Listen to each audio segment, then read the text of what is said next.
We're not on? Now we're on. Here we go. It's happening. It's a cabin. It's a two-man cabin. Floggers, we've heard your calls. We've received your complaints. Daniel Muggleton is out of the cabin. We got rid of him. He's actually dead. It's official. We killed him and buried him on the side of the road. So if you have tickets for his Newcastle show, you're going to want to get some refunds while you can. Or we might just jump in and do the time for him. You'd rather see that anyway. You'd love that, wouldn't you? So, yes, we've never had so much room to put our feet out in the cabin. Yes, it actually is the most highly produced cabin in history, actually. We're back from where we were in the early days of the cabin in the Pilot HQ. We're in the studio. We got studio. 2 lights going. We got deck chairs. We've got props. There's a ladder here for some reason. Yeah, I remember last time we had to be just carrying planks of wood to set up a table, and there was a bit more work. We strolled in. It was all ready to go. No, you strolled in. I strolled in. Because I fucking set it up. Okay, well. What did you think? The pilot just set aside their best workers to... I thought the deck chair thing, I thought there was already something going on in here. No, so to be fair, the set is in part inspired by some work I've been doing at Pilot. People may have seen that we had Chloe Madron in as our spokesperson. We're doing Dry July, and because you can be dry in the pub but wet in the bedroom. So we're handing out free lube to every Pilot ED treatment. Yeah, well, you don't want to be dry in the bedroom, do you? No. You've got to spit on that thing at the very least. Well, you don't need to spit on that thing because you're getting free lube with the Pilot ED treatments. I've set that up. I've made that happen for free lube for Australia's flaccid men and dry women. Well, Diddy's about to get released, isn't he? So he'll be right over. We have these. How much lube do you get? How many mils? So we got 12,000 sachets of lube to hand out, and we have like 2 boxes over there. I think like 2,000 sachets of lube. They look like little condom packets, and we don't know what to do with them because they're in the office. The rest of them went straight to the pharmacy, and so they get just like shipped straight to the people receiving the treatment. But because we shot some ads with a whole bunch of them, now we just have these little individual sachets of lube, single use. Yeah, well, I just want to let anyone know, if you can't get your lady wet without lube, then you are a coward. Yeah, or old. You might just be old. Never know. So if you're an Olympic loser and you're old and you can't get your lady wet, then here's a sachet. How many mils are in there? 4 mils, I think. 4 mils. I don't know how much you need. How much lube does one need? Have you ever used lube in the bedroom? Yeah, but I think I was using too much. I think I was... you get carried away. I don't think I was using sachets. I was using bottles. The sachets does feel weird. It kind of feels like you're trying to put tomato sauce on a pie. And you don't even have that master foods, like kind of crinkly... You know the thing I mean? They're like the really clever... Oh, yeah. Where you like kind of... Yeah, they have some good inventions in the sauce world. I think it's such a luxury now when you see, like, at some places... hotels you stay at, they still have those like little jars, like glass jars of sauce. Do you know? Glass jars of sauce. What you mean, like the tiny little single serve ones? And like you might get some marmalade in one of those. Yeah, but they have ones with tomato sauce. Yeah, but do you want that? Because then you got to go in with a knife, right? Yeah, but for some reason I think the sauce tastes better out of a glass. It's like Coca-Cola. Yeah, but we talk about this on the podcast or someone else? Coke tastes better out of a bottle? I do. I think we all agree with that. We agree with that. Glass bottle. And it extends to sauce as well. Sauce also tastes better out of a bottle. But it just seemed like a waste, like environmentally. Is this what this podcast is now? We sit in deck chairs for 5 minutes on AstroTurf. We're like, but what about the environment? And our next guest is Greta Thunberg. Imagine the pilot ad we'd write for Greta Thunberg.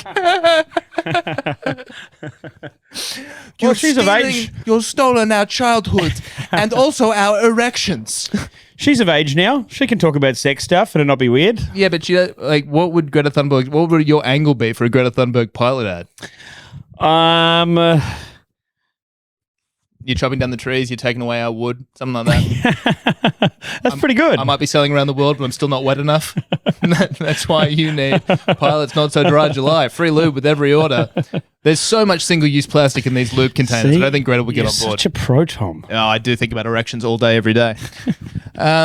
It's a really weird thing. It's a very strange thing, especially when you're trying to get like more into writing ads actually about sex, and you're just kind of sitting at your laptop thinking about like fucking on the clock.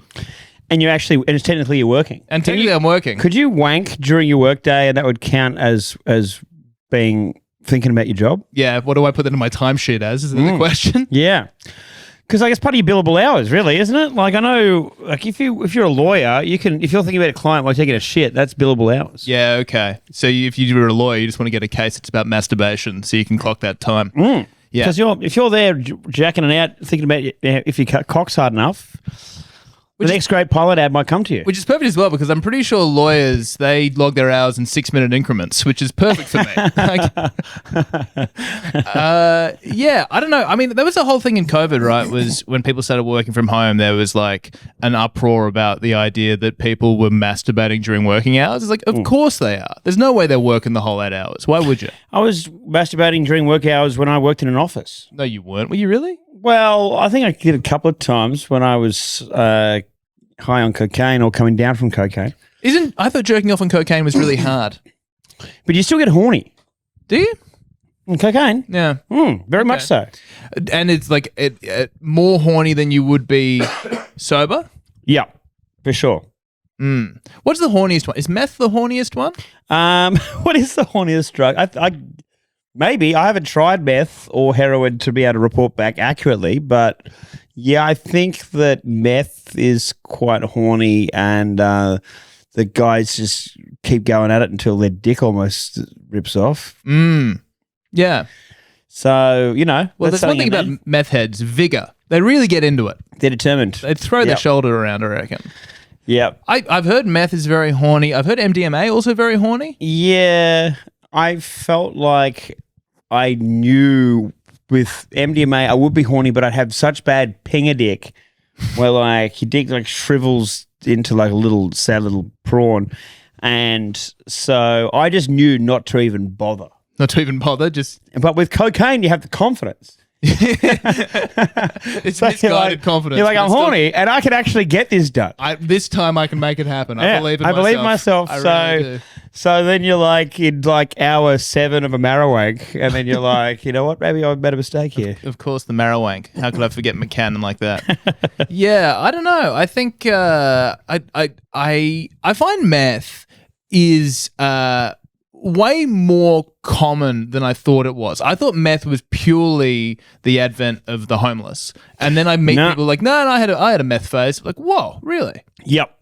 I used to be like, have people that were professionals with their lives together that would come to buy gear off me and then they would be like, you got any ice? Oh. And then I would, in my head, I'm the drug dealer. I'm judging them. Yeah, for sure. Like gross. Have a bit of fucking self-respect. Yeah, disgusting. And you're asking me about it? Get the fuck out of the house after you've completed the transaction. Drugs. Yeah, for sure. So, yeah, I had some neighbours that told me in this little kind of alcove this little kind of side street I lived in Surrey Hills for a while, that they had seen a guy on meth like having sex under like a sheet or something like that in the car park, or in our little car park. And so they called the cops and the cops came and pulled the sheet off him and he was just fucking the ground. There was no one else with him. He wasn't having sex with anyone. He was just fucking covered in blood, fucking the ground. Covered in blood? Why was he covered in blood? Well, he was fucking the ground. He was fucking... I'm sorry, that was a dumb question. You're right. Why is he bleeding? He was actually really... Wait, but is it like, have you seen Saltburn? I'm picturing Saltburn. I haven't seen the Saltburn. I watched like 10 minutes of it and it looked weird. It is weird, but there is someone fucks the dirt or something like that? Someone fucks the dirt, but it's a freshly packed grave, so there's room to move. There's room to create an imprint. Yeah, okay. This is like fucking. Is he grass or is it? This is gravel, man. He's fucking gravel. He's fucking gravel. Oh my god. Jesus. So like, that's I guess what was causing all the bleeding. And you're still not 100% whether meth is the horniest drug. You're still like, well, I don't know, maybe. Fucking the ground. Gee, yeah. Gee, you gotta love fucking to fuck the ground. You do, and you want to picture like what was going on in his head? Like who was he fucking in his head? Yeah. Do you think he was picturing someone particularly coarse? I think he had so much drugs he thought he was fucking someone hot that he really liked. Oh, you think so? Yeah. Yeah, that he really was having the time of his life. his high school crush. Yeah, and then he comes to covered in blood. It's like, oh, it was the ground the whole time. You can't get much further away from a vagina than the ground. Can you really? It's kind of on the spectrum. But imagine a warm, inviting vagina on one end and the other end, the ground. Yep. imagine, it's quite a plot twist. If you're watching from your balcony, you're like, okay, this will be entertaining, where the cops arrest this guy and this girl that are having sex on the ground, and then you turn out this is just one person. Yeah, that is a real plot twist. That's real. That's some M. Night Shyamalan plot device to come. Well, yeah, I mean, early days M. Night. He's kind of dropped off these days. I watched his more recent movie with Josh Hartnett called Trapped, and that was a real stinker. And he put his own daughter in the movie, and it feels like it's really just a promo for her acting and singing abilities rather than an actual movie. Is she, because doesn't the daughter now do direct movies as well? Possibly, but I think she's, it sounded like it was just really to build out her resume for acting and singing, but she can't act. It must be so rough being M. Night Shyamalan, where it's like you come out of the gate. Because was his first one Sixth Sense, or was it Unforgiven? Was it Sixth Sense before what? Unforgiven. Was it Unforgiven? Was that the one with No, Invincible.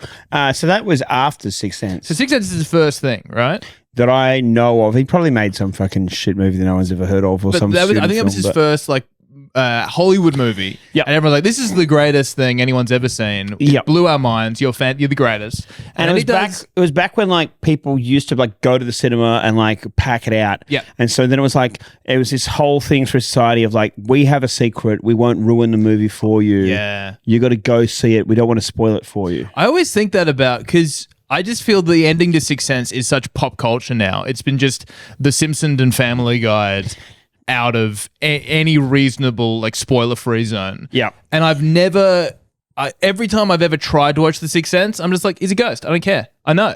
Yeah. The whole this is pointless. I think that now when you know it, it's also enjoyable to watch it on a second watch, to just be like, oh, it was right there the whole time. Yeah, like there were so many little clues, like Tyler Durden and around the fact that like he never actually had any scenes with like the kid's mum. Like, there was only ever with him.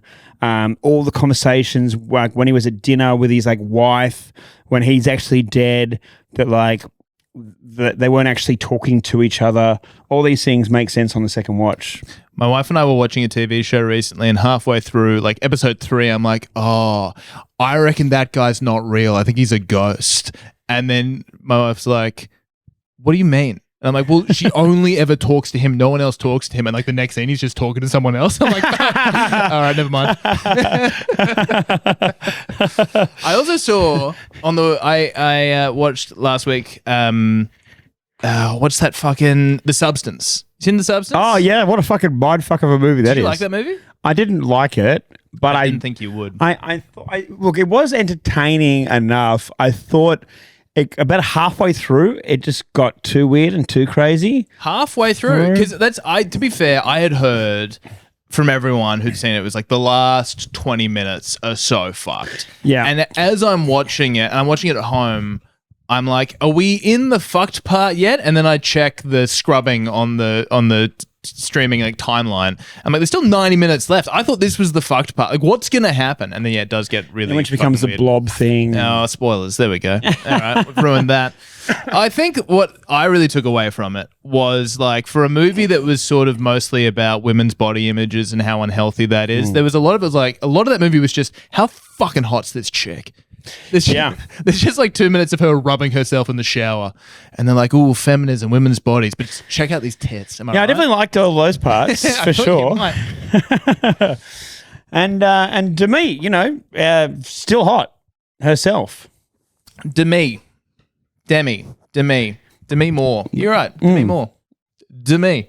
Yeah. I think. Stefano. Still got it. Yeah, she just, but there was that whole kind of that bathroom scene where the other chick, do you remember what the other girl's name is? The actress? No. Just before she rocks up, they kind of like directly compare the two, right? Where you're looking at Demi, like full frontal, seeing the tits from behind, seeing the ass. And it's like, she's still a very, very attractive 50-year-old woman, but she is also I think she's actually like in her 60s. And it looks fantastic. And then you're like, wow, she's pretty good looking. And then the like 23-year-old new Hollywood A-lister comes in like, oh, no. The point was she's not attractive. That's attractive. Yeah. Until you compare it, then you're like, oh, fuck, yeah. Yeah. But I thought it was really funny how it was like that movie had its cake and ate it too so much, where it's like, this is about feminism, it's about unhealthy body image, but also how fucking hot's this chick. It's one of those ones that I add to the list of like, it was good enough. Would I ever watch it again? Probably not. Yeah, no interest in watching it again. It was pretty uncomfortable to watch. And then what I watched after, you got. Well, I was going to say like 12 Years a Slave for me, good movie, wouldn't watch again. The Revenant, probably like wouldn't watch it again, even though I enjoyed it on the watch I had. I personally think 12 Years a Slave really gets good about like the 7th or 8th watching. Personally, sorry, I just had to Dan Muggleton myself for a second there.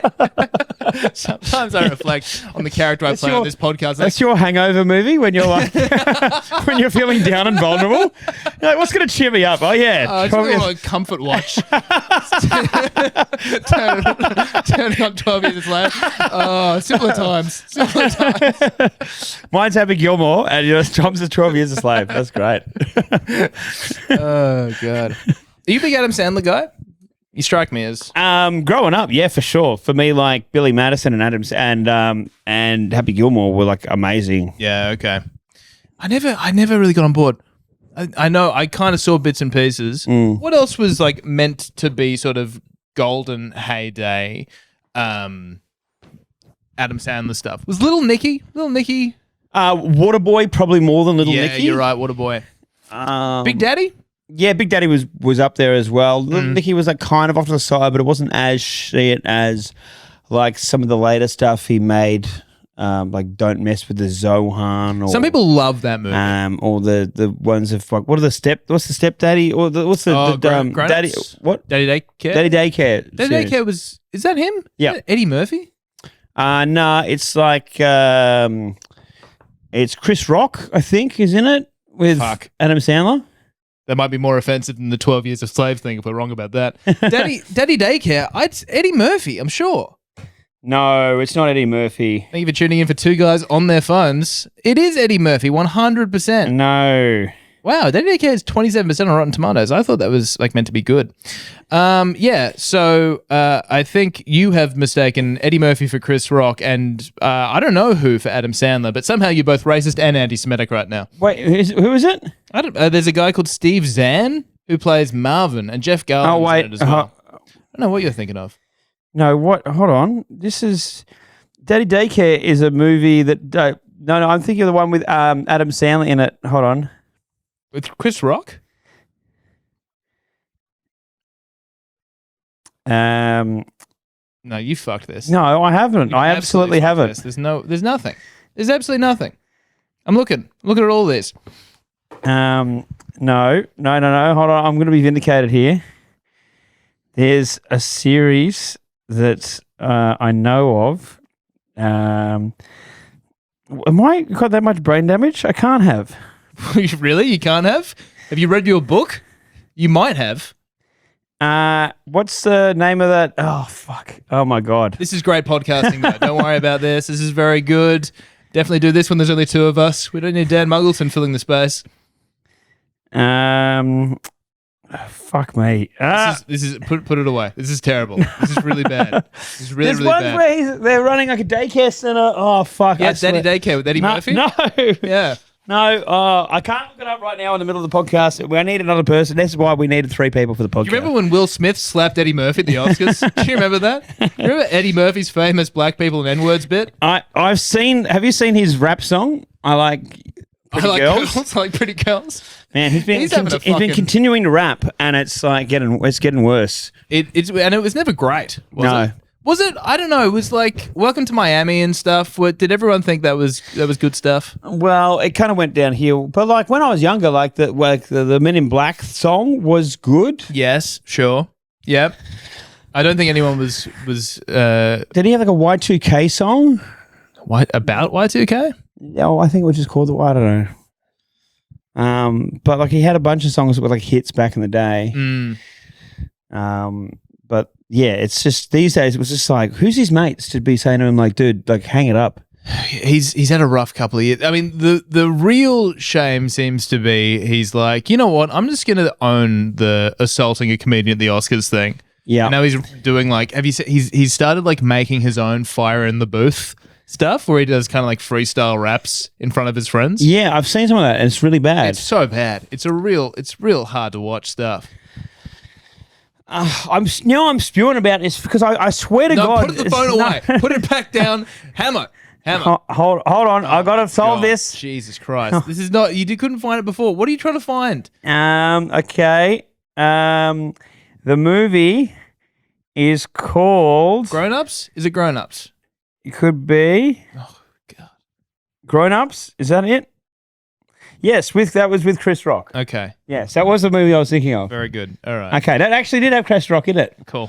And Adam Sandler. So you could have helped me there with the leg up. I said Grown Ups. Well, anyway. God. I will be vindicated. Bickering like married women. I know. This is what happens when Dan Muggleton isn't here. You've had a run-in with the Australian media. This is what you said. Well, are we talking about me on Survivor? I don't know. Is that what we're talking about? Is that what you want to get into? Well, I was going to say that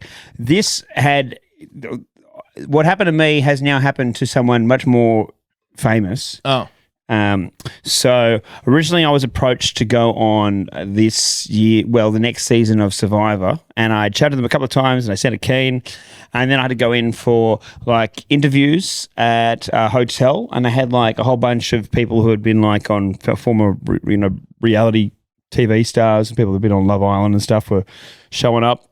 Or competing to be on. Yeah. And they'd applied to be on, right? Yep. And so I'd been like asked to like, would I be on it? And they were keen. Sure. So it's so fucking petty to bring that up.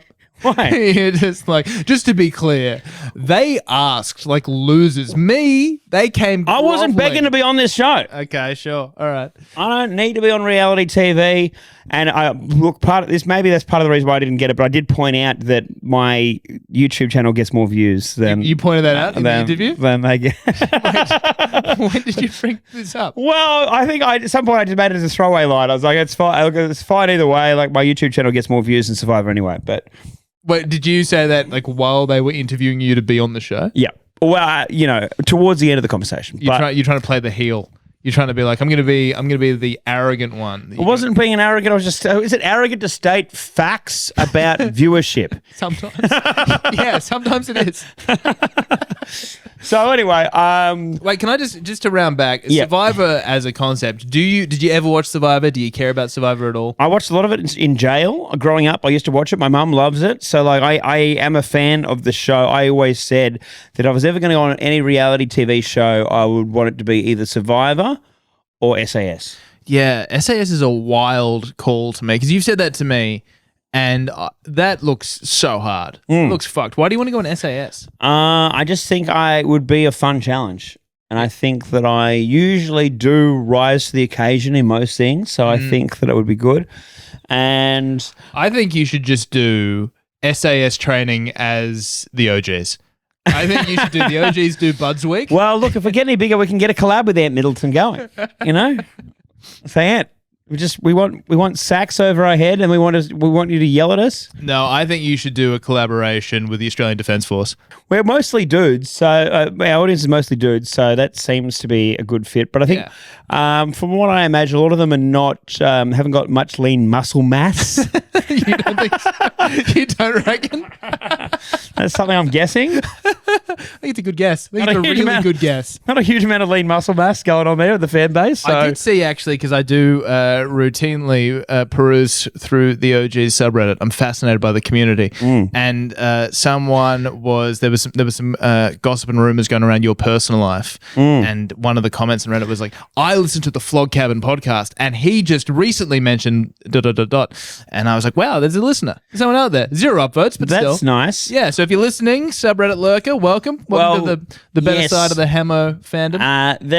I saw there was a post in that Reddit about my dating life, but then someone took it down. They took it down. I saw that too. So obviously, like, they must have been like, you know what, guys, we could talk as much as we want about what they're going to do on the next episode of the OGs, but let's not go into their personal life. Guys, this is crossing a boundary. Hamo's personal life is none of our business. Let's go back to talking about Abby's tits and Sam's feet. All right? Let's be respectful. Let's talk about what we do to the women on the show. Thank you. So it's so good to have a community that just gets it, you know? Yeah, exactly. Even if, what they get is diabetes. So I went in for this chat, and I thought it went well. And after you dropped, I said it towards the end of the conversation, and we were laughing, but it was like 3 people that are obviously senior producers or casting people involved with the production company, sitting at a table, and there's like a camera behind you, just I guess in case they like need to send the short list to anyone else. And so they were talking about how they're looking for the show for like big game players. You know, that's kind of an important thing. They don't want people to just kind of coast to the end of the show and then suddenly make moves in like the last like day of the whole show. Right. And then they're like, that's not really great television. So even though like I hadn't applied to be on this show, I found myself like very invested in trying to convince them that I could be a big game player.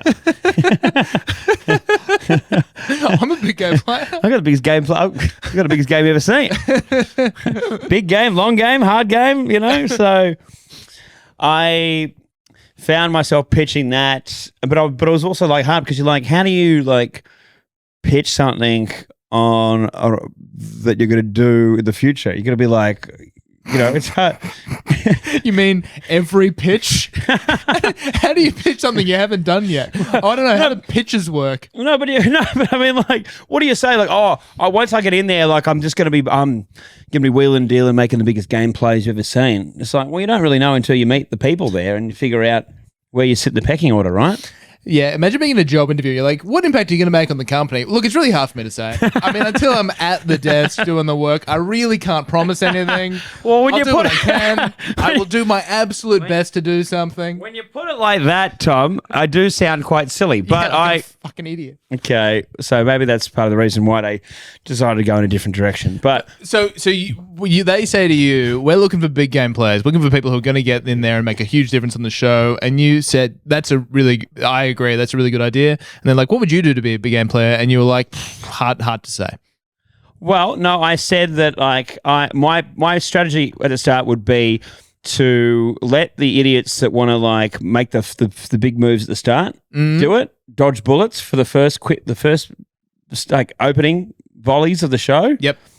Because it seems like sometimes when they get to the tribal councils, some people like aren't even being targeted, but then they just completely shit the bed and just start like rambling till they sound like an idiot. You do see that in the tribal council where someone who was just never in the running at any point just totally fucks it. And then they kind of realize halfway through. And you know that feeling, I've been in that feeling before where you just get trapped under your own words and you're like, oh my, there's no talking my way out of this. Yeah, no, you're in it. Nah, the way you looked at me and everyone's like, what are you talking about, Dave? We like you. Okay. And then, anyway, so I was just like, I think I would let the people that want to be at the top of the pecking order think that they can do that at the immediate start and then start sniping people.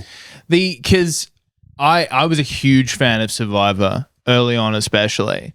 And when I was a kid, I would have killed to be on Survivor. I don't really care anymore. But when I was a kid, I thought it would be so cool. And I always thought to go out in the first vote would be so fucking embarrassing. Yep. Especially because historically Survivor, the first vote was like, all right, let's find the oldest, most decrepit cunt and get them off this island. Because they're only going to hold us back. They're not going to make the fire. They're going to fuck us in challenges. Yep. And over time, I think that's changed where they're like, let's get the strongest threads out day one, which is also stupid. Do you reckon, like, yeah, I think still there is a fair bit of that. Guys get the absolute biggest weakling out, at least first vote. And then it's like, then it goes to the other end of the pendulum. It's like, okay, now who's the biggest threat? Yeah, for sure. So I think that you've got to try and find the right way to be good at challenges, right? And then also, I think we want to be a good hang around camp. Yep.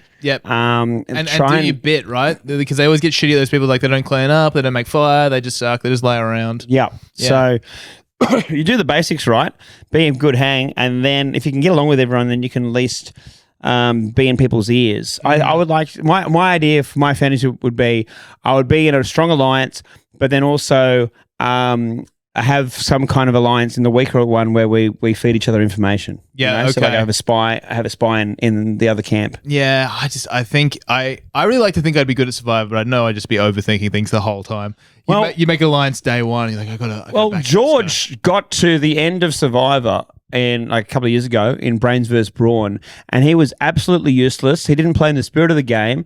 He never even tried in challenges, and all he did was just keep finding immunity idols, and he got to the final 2, and then he didn't win because everyone was like, no, you sucked at the game. Yeah. Yeah, I respect a jury that this is getting really deep in Survivor now. Yeah, but if I had been doing Survivor, okay, if they had asked me big game player and I met someone like George, I would have carved the sharp stick and I would have stabbed him to death in his sleep. Now, does it make good television? Maybe, but I think that's what I would have done. If they can show it, gee, that would be good. Gee, that'd bring some ratings back to Survivor. Ex-con stabs man to death in his sleep. George got blindsided? No, he got blinded by Hamo. Hamo blinded. Hamo shoves sticks in his eye. He got absolutely blinded. He didn't see it coming, but he couldn't because Hamo shoves sticks in his eye. So, anyway, had that meeting, and a few weeks later I got told, they decided to go in a different direction. And I was like, fine, no worries at all. That's their prerogative. And if they want to continue to get weaker and weaker ratings, then that's obviously what they've decided. But then they decided to oust the host of the show, which is a big reason why I want to do it at all, Jonathan LaPaglia. You wanted to get on to meet Jonathan LaPaglia? That's the goal? Because like when I was growing up, when I was a young kid, he used to be the star of a very, I would say, relatively unknown TV show called 7 Days, Tom. Yeah. Where he would go back in time, get this, 7 days. Wait, you're kidding? Wait, is that why it's called that? No. I never quite understood if it was, they never confirmed if that was the reason, but he was like a convict or something dodgy, but then he had the DNA maybe or something to be the guy that they sent back in time. I can't remember. This is 20 years, 30 years ago, but he would be sent back in time to stop a terrorist attack. And so he'd have to travel back in time and then convince this agency that he worked for them and do this every time. Hey, it's me again. Yeah, from the future. And they're like, what's the future like? Not that much of a future. Yeah. Like Thursday. I'm from Thursday. Something really bad's going to happen on Thursday that I got to tell you about. And then he would have to frantically, and he would always only just save the day moments before it got back to the present day. So in this world, could he have travelled back any further if he wanted to, or was he really restricted to a 7 day time I think that they'd only created the technology. That was a max that could go back. Right. Okay. Interesting. But he was great in the show. I loved it. And so I had his dream that I would be on Survivor and then I would say that to him early and then instantly he would be like, oh, this guy's a real fan. You know? I want to be a really big game player. What are you going to do? I'm going to bring up Jonathan LaPaglia's IMDb. And I'm really going to... Jonathan, just quick shout out. 7 days. What an amazing show. Totally unappreciated. You're acting fantastic. And it would have been like, Andrew, thank you so much. Yeah. I'd like to give you an immunity idol. You're the first person to ever say that to me ever. So you get voted out. Jonathan LaPaglia is like, we're going to take the game back 7 days. So he got ousted. He's no longer the host of the show. And he said that they contacted him. There was a bit of in the media story I read, it was a bit unclear whether he got a phone call first or an email, but that he got told exactly what I got told, which is they're going in a different direction. And I was like... Direction 1, Hamo and Jonathan LaPaglia. Direction 2, other. I just hate that in showbiz they can say this phrase... going in a different direction, and it sounds so harmless, but what it means is we're not going to change anything else about the show, but just wherever you are, we're going over here away from you. We're doing 1 degree to the east of where you are. Technically, a different direction. So it was good. It was sad, obviously, for him. And I'd like to think that if they had actually offered me the show, and then I found out he wasn't hosting, that I would have pulled out. And yeah, you like to think, but would you have? I think I would have. No, because I think that the show is going to be a stinker now. What if? And I don't want to be. I don't want to be associated with a stinker. I already associated with so many other things that already are stinkers that I just can't fit it. Yeah, I mean the listeners though, they listen to this podcast. They get it. They totally get it. Do you think you could get Jonathan LaPaglia on the OGs? Maybe get him in. kick a killer Wouldn't out. it be great? Wouldn't that be great to get Jonathan LaPaglia to host an episode of? Well, you should. I reckon you could totally get that to happen. Because unlike you, he couldn't have told the Survivor execs, well, fuck, I have a YouTube channel that gets 10 times these views anyway. Yeah, but I've been reading all these rumors online now that are saying that he may come in to take over the US Survivor with possibly, is his name Jeff Probst? Yeah. Maybe he's too old? Yeah, well, they've been talking about Jeff Probst because Jeff Probst has hosted every season for like 40-something, 40 seasons, not years, however long. I think must be 20-something years, and he's done every one. It was one of the reasons I really struggled with Australian Survivor was I loved Jeff Probst so much and Jonathan LaPaglia. But Jonathan LaPaglia is so good as well, and he obviously has he asks the best questions at Tribal Council. He's obviously got an interest in the game. So, like, I think he'll be great to go over there and be the US one. But the rumors are they're going to bring in this David Jannat, Golden God dude, as the host of Survivor this year. Australian Survivor? Yeah. Who is he? He's like a guy that's like won Survivor before. Yes. He's known as the Golden God, but he seems like he seems like a knob. I'm going to say it right here. Wow. There we go. Brave. So brave. Not compelling. So anyway, I think that the show may not perform well. Well, and this will be another. Just being on Australian television right now, not exactly the golden age. You're kind of fucked. I mean, MAFS is still performing pretty strong, That's but like true. Yes, Channel 10 is just making a few mistakes. They got rid of the project, and now they've got an even worse. Well, a show that's performing even worse than that. What is it? 10 News Plus. Oh, okay, yeah, but I'm guessing it must be like for a fraction of the price, right? That must be the thing. Well, it's a fraction of the views. Because tell you what, if that was an OG episode, the views they're getting on 10 Years Plus, we'd be calling that a bomb. You're trying to pitch the OGs to Channel 10 every night at 6:30 p.m. It's the OGs. What about we talk about Alan Fanning wanking and then we do shots of vodka? Waleed Ali, thoughts? 10 News Plus, I read, got 291,000 viewers. How many? 291,000, which is considered, I would say, pathetic. Wasn't the project getting less than that? Don't know, but all I'm reading online is comments from people saying, bring back The Simpsons. Oh, man. I would love The Simpsons isn't on any free-to-wear, is it? Fuck. Because it's like... Because they used to be on Channel 10 back in the day. They used to have like Simpsons at 6 o'clock. Yep. And then they had like New Simpsons at like 7 or 7:30. So you could skip that for sure. So absolutely, we don't need New Simpsons anymore. No. But just like Simpsons classics. Oh, I would. I really wish it was on more because because now they've still got Friends is on like 10 peach or whatever, and I'll chuck that on the background. Like it's nice, it's familiar, I get it. I have no interest in The Big Bang Theory. The Big Bang Theory sucks cock.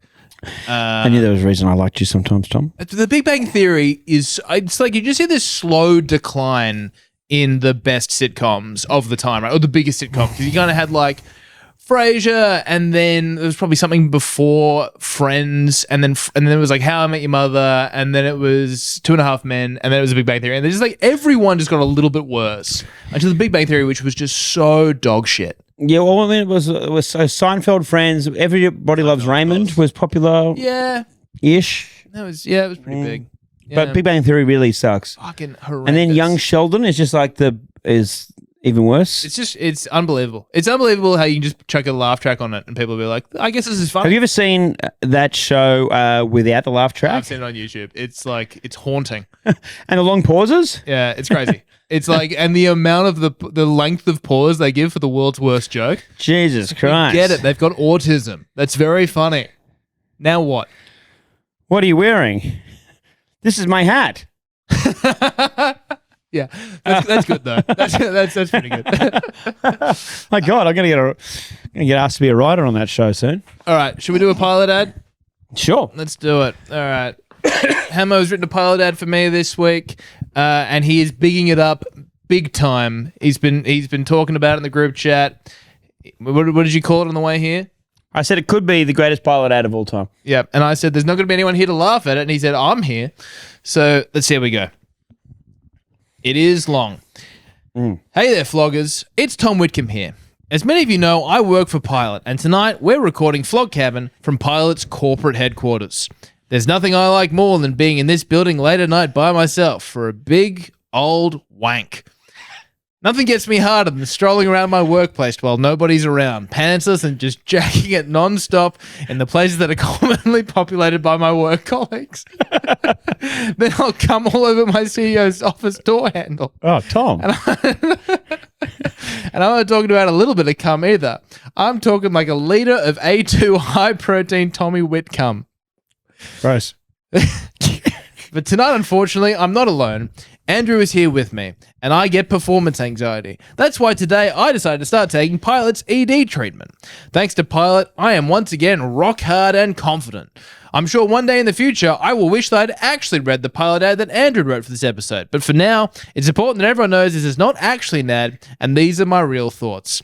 My cock is the hardest it's ever been right now, thanks to Pilot and Hamo, mate. I would really like it if you just let me fuck you in the ass right now. Tom. How strange. I'm not gay, but nobody else is around, and I'm so erect, I just have to fuck something. If you'd like to be as hard as I am right now, go to pilot.com.au and use promo code floggers20. Now, excuse me while I go blast a load on my boss's doorknob. Pilot. Hard made easy. That's incredibly brave, Tom. I can't believe you decided not to read the ad and just freestyle do a monologue. Yeah, well... Yeah, I'm speechless. I can't believe I shared that on such an open medium. Stunning and brave. Stunning and brave. Yeah, it must be hard. You've got to sit around here late at night waiting for everyone else to go home. You know what's harder? My cock while I'm doing it. Before I come on my boss's doorknob. And it's weird because he doesn't have an office. I have to find his house. Doesn't he have like a shared, like a meeting room that it's only his? Meeting room that's reserved to him, but there's no door. It's more of a. There's no knob. It's more of a sliding. Not a sliding door. So you have to come across the. All right. Well, we can imagine. We can imagine. Well, yeah, it must be hard when you're trying to do that, and then you hear the cleaners come in. No, it makes it better. Makes it better because I know I get hard at the idea of them cleaning it up. You know. Or if you're getting caught, you're like, okay. No. I do it in front of the elevators and wait for them to arrive. I'm edging until they get here. Sick for edging. Edge for levels. I heard levels on the radio the other day. Now I think of that every time. Edge for levels. R.I.P. R.I.P. State of Origins tonight? It is, yes. I was umming and ahhing about coming with you to watch it. Where are you going again? Strawberry Hills Hotel. Strawberry Hills. That's not far. No. I used to sell drugs there. I mean, if you bring that up at every place you used to sell drugs, but it is in my. It's gonna be a long podcast. It is in my crime nest, you know. Strawberry Hills is in Surrey Hills, so it makes sense. Surrey Hills is your crime nest? No, Surrey Hills was my crime nest, yes, and perhaps some of the surrounding suburbs, but that was really the hot zone of all the criming, and so yeah, the Straubs. I'd definitely helped a few people out with a couple of bags of coke and a couple of mushies from time to time. Well, because the Straubs is open. Is it 24/7? I didn't know that. It's like till 5 a.m. or something. It's pretty. Yeah. I used to sometimes blow all my money and then have to like ride an e-bike home up the hill from the Strawberry Hills Hotel and get more money and then ride back. And what do you mean? Why couldn't you you didn't have a bank card? No, well, I wouldn't take it sometimes, or I'd have a withdrawal limit, you know? You're using the cash that people are using to pay for their drugs. Yeah, or I'd have a withdrawal limit, or there'd be some other reason why I had to go back to like the extra cash that I had at home. And get back to the pokies. And so then you're like, okay, the invention of the of bike share was actually quite a good invention because you can just pick up a random bike, run home, and get some more cash and then ride back and then just put it outside of a pub and not have to worry about that bike again. Yeah. I think that's why they invented it, to help gambling addicts really waste more of their life savings, to get more efficient. So thank you to all those companies. Which ones still survive? There was Lime is the big one. Lime, okay. And now there's a new one that are the white bikes, the white ones that look kind of futuristic. Okay, I don't know that one. I don't know what they are. Because there was a point where when I was doing PR for them when there was like 5 different brands.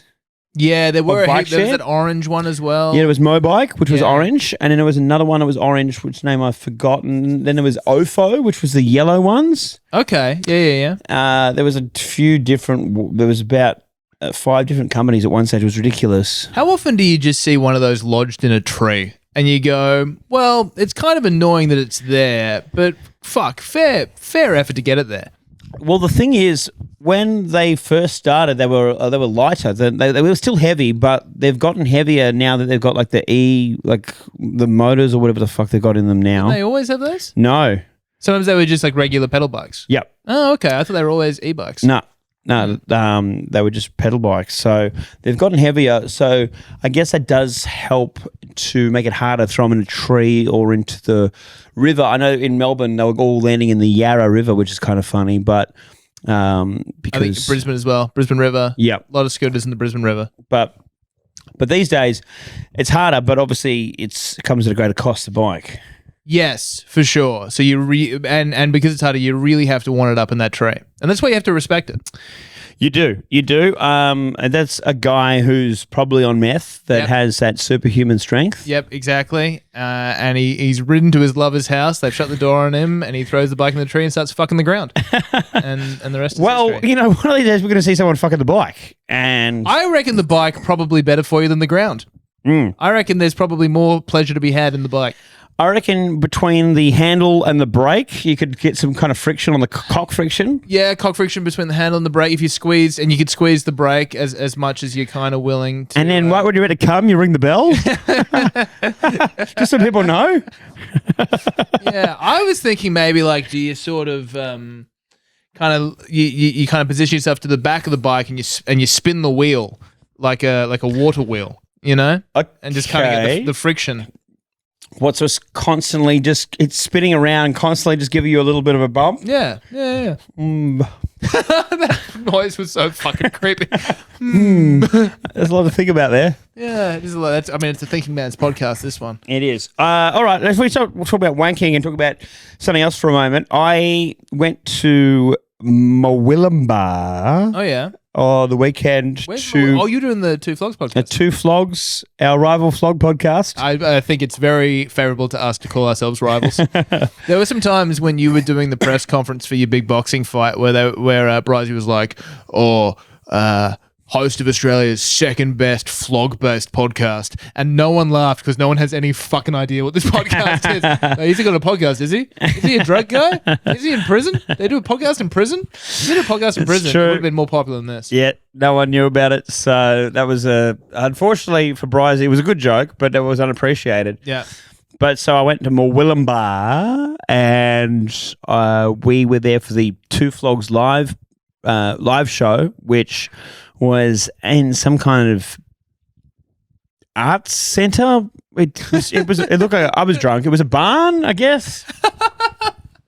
It was some kind of. It was either an art center. It was called the Mart barn. It was called the Mart. There was a cow there. It might have been an installation. It was called the Mart Center, which was M''Arts, which was apparently shortened from Muggleton Arts, so just the letter M. Arts. But anyway. Yeah, they had like 500 people come, and it was just a variety of show of games, and I did some stand-up early in the show, but the boys told me that one of their listeners is a guy named Snorkel, who had offered his services to perform at the show. Is the name Snorkel related to his performance? It was, I think, related to his giant schnoz. Schnoz, okay, yeah, all right. I think he had a huge nose from memory. I got to say, look, we got there around midday. I was drinking on the plane. Then we went to the pub and we drank like absolute sesh lords for like 5 hours before the show. So you and the Two Flogs. And also all the other guys. So there's guys. The whole crew.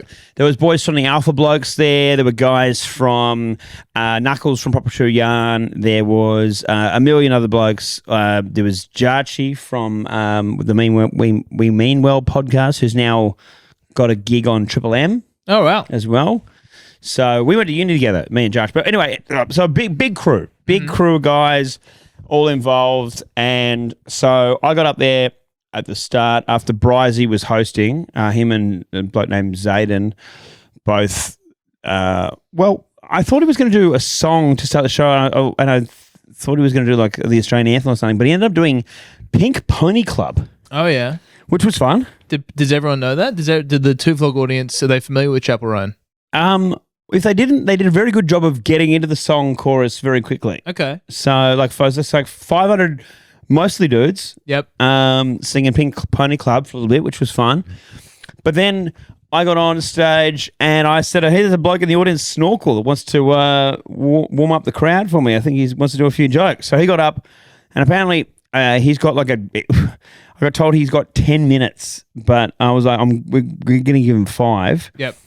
And so I said, all right, Snorkel, I'm putting on the timer. You got 5 minutes. Had you done any jokes at this point?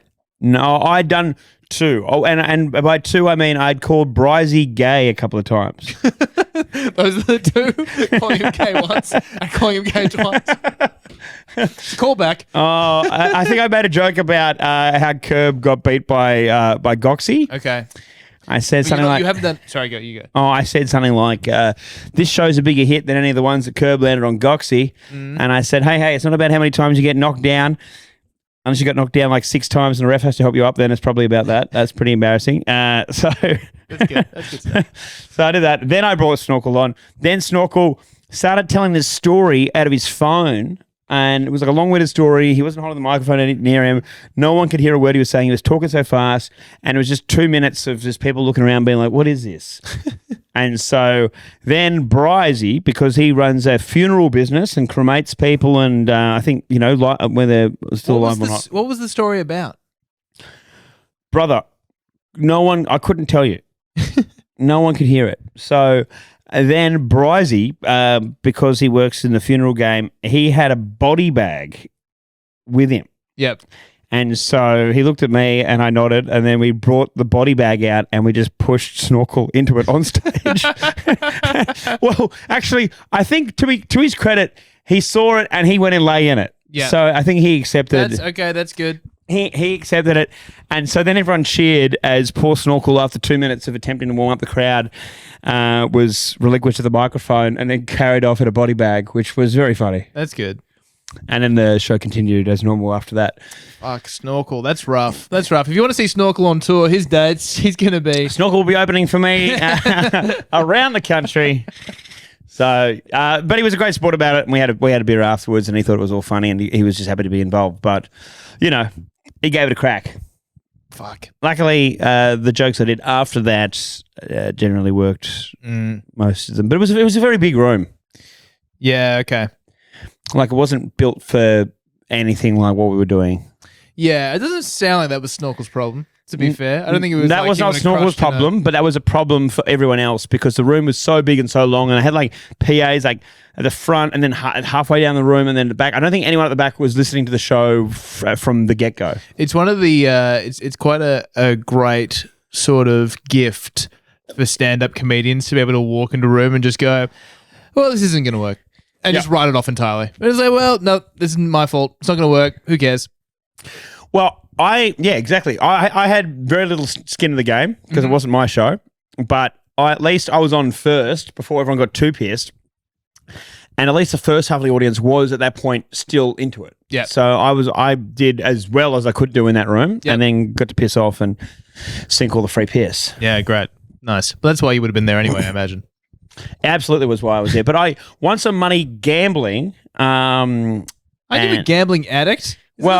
Is this the thing you're trying to stop doing? Yeah, I am. I do stop gambling, but every now and then I have one. Back home to get more money to keep gambling? Yeah, but I don't gamble anymore, except for this one time just a couple of days ago. Okay, cool. And ended up winning like $3,000. So anyway. What did you bet on? I won the minor bonus on a poker machine, and then Knuckles kept yelling out every time because like everyone was winning at the same time, and he kept yelling out, "Why do they call it gambling? They should just call it winning." How was that going? Was that going down a tree? Just killing. Yeah, sure. Absolutely killing. A lot of high fives. A lot of there's not going to be any more money left in Moolumbar. It was good fun though. Yeah, it sounds good. Sounds pretty good. To have a successful podcast. What I would give. I mean, they got great numbers. There was like 500 dudes there, and you're just like, imagine that. Wouldn't that be nice to have 500 guys come? I'd like 500 listeners on this podcast. Let alone 500 to turn up in Murwillumbah. So is that like, is it kind of like the boxing? Were people flying in to attend, or was it just this fancy One guy DM'd me, he'd driven 8 hours to the pod event, and he listened to my audiobook on the way back, and he said that it was perfectly, it just filled the 8 hours of the car trip. Yeah. So there you go. If you're on an 8-hour trip and you want to hear my voice, go to Audible. Yeah, great. Let's dissuade people from listening to this podcast, shall we? If you like to listen to Hamo's voice uninterrupted by other people. If you hate when Tom interrupts me with a boring question. With a boring question? I'm trying to get you to talk more. You're like, fucking hell. This cunt shut up, please. I'll answer sick it, of but Tom's fuck this boring guy. questions. Then you really should look into the ebook. All right. Well, I mean, we're almost to time. We probably should do a little bit more, but we'll be jumping into the Patreon shortly. I've got something. Have you got anything for the Patreon? I feel like I had some stuff and we've burnt through all. I got one yarn. All right. I have one yarn about something which happened in San Remo, Victoria. All right. Well, that's something to look forward to. Scandalous. And scandalous. One more time. Scandalous. There it is. And I've got a game. I got a game for us. You got a game? I'm always taken aback by the things that you seem to find as being gay. So I have a list of things we're going to find out from Hamo. Is it gay? I think we all know the answer. Everything's yes. The game. Everything's gay, including the game. That game. It's game. No. Well, we're always looking for new games on the OG crew. So if this one works out, this could be an next big hit. Yeah. Truth or gay? Truth or gay. That's a hit. And if you're wondering where your hats are, they're at my house. If you're... All right. Well, we should save it for the Patreon. Okay, so the people Patreon. that know about that. Yep. But yes, if you join the Patreon, you are liable to get some kind of free gift. We're going to do something. We did it for our first 50 members. We're going to do something for our first 100. Hamo is pretty adamant it's something of not much value. It has to be. Don't let that stop you. It has to be incredibly cheap for us to send out. Because we're already not profitable. We're fucking bleeding money. But as you can see, the very cool hats, they exist. One is on my head. Tom didn't wear his, which is a bit rude, but... Mine's at home. I've been wearing it a lot, and no one has asked me about it once, which I'm quite disappointed about. I took mine and wore it to the 2 Flogs event. Yeah. I rocked it. I'm out there among people. I think I've worn it on the OG crew. I'm the only one that's repping this thing in high stakes environments. You're the only one in high stakes environments, to be fair. Has anyone asked you about it? Has anyone asked what Og Flabbenkay is? No. A couple of people have told me that they thought it was something to do with the OGs, but that's it says OG at the start. Og. But no one is remotely interested. Yeah, that's a real shame. That's a damn shame. Because it's not very good branding if no one knows what the brand is. Well, it's supposed to be an inside joke, at least for the 50 people of the Patreon, right? Yeah. So there you go. Well, yeah, I guess we can't be angry about people not understanding an inside joke. That's a very fair point. All right. We can talk about one last thing, just to bulk out the time, because why not? I started bringing up State of Origin, and then instead we just spent about 5 minutes talking about the Strawberry Hills Hotel instead of yes. We never actually did cover Origin. Yes, what do you want to say about Stay First Day, mate? It's Origin tonight. I was talking to a guy who runs my local cafe. He's a big league guy, big into his footy. And 2 weeks ago, after the last game, he was like, mate, I'm not worried. We were all over them in the second half. We were playing away from home. I reckon back in New South Wales, back in Sydney, we'll smash them. It's fine. And then I ran into him this morning, and I'm like, what's your prediction for tonight? What's the scoreline? And he's like, no, we're fucked. I'm like, why are we fucked? He said, because Cameron Munster's dad died this week. And apparently he's still playing, regardless. Yep. And I was thinking about that. I was like, what do you reckon your chief playmaker's dad dying? That good or bad for the team, do you reckon? Like if you're in a championship contending team, do you want some parental deaths to really spur the boys on, or is that going to get in the way? I think it depends how the person died. Please go on. I think if he was killed by a New South Welshman, at the state border. And okay, if your dad's still in his prime and he gets hit by a truck or like something like that, then like it'll gut you, and I don't think you could play good footy. But if he's like old age, he was already on the way out, he had stage 4 cancer, and it's finally been put out of his misery, I think that fires you up in memory of your dad, and then I wouldn't want to play him. So do you know how Cameron Munster's dad died? I have no idea, but we can look it up. I don't think it was tragic. I think it was like either. Yeah, I think it was just the sands of time, which is bad. But this is bad for terrible news. We're hoping died at 58. That's pretty young. That is quite young. That's pretty young. You wouldn't have seen it coming. Oh well, hold on. Still need circumstances because it's about getting adjusted to the grief, I think. Yeah. Okay. Cause of death: Cameron Munster dead. All right. Come on. Something. Something mild. Sudden. It has to be sudden. Well, you want sudden? Oh, sudden's good for us. You want something? You want sudden? Sudden and unexpected is good for New South Wales. News of his father's death. They're not telling us. They're keeping this. His manager and close friend Braithen Astor believes it will be extremely difficult for Munster to put aside his personal heartbreak. Good signs. Braithen Astor doesn't reckon him. Braithen Astor is not backing him at all. It's been a horrible week. There's no other way to put it. I suppose the challenge for him is to harness that emotion and put it into his performance. But it is probably easier said than done. Good signs. Braithen Astor doesn't back him. He thinks he's going to fuck it. I mean, that is young, but without knowing the full ins and outs of it, it's hard to say. What if he was killed by something New South Wales related? What if he was like thrown off the Sydney Harbour Bridge, or Nathan Cleary held a pillow over his face? Do you think maybe that would be... I don't think that plays that big a factor. Oh, okay. You don't think if Nathan Cleary killed Cameron Munster's father, that might have an impact on the game at all? No. No. If he'd put poison into him gradually over time and then the dad got sicker and sicker and sicker. Yeah, and he revealed it at half time. So really getting his head. They showed it on the big screen. There you go. It was me. It was the Bad Cheese Blues this whole time. Anyway, our thoughts and prayers go out to the Munster family. Yes. But with that in mind, I still think New South Wales will win. All right. Well, you heard it here first. Hamo hopes that Cameron Munster disappoints the memory of his father tonight at a core stadium. Fingers crossed. New South Wales 13 plus. Up the Blues. Rest in peace, the Munsters. All right. Now, how do we say goodbye on this podcast with our catchphrases with only two of us? You'd say the first one, I'd say the second one, then you'd say the thing you always say. Okay, stay flogged up. Check the dodgems. Bye.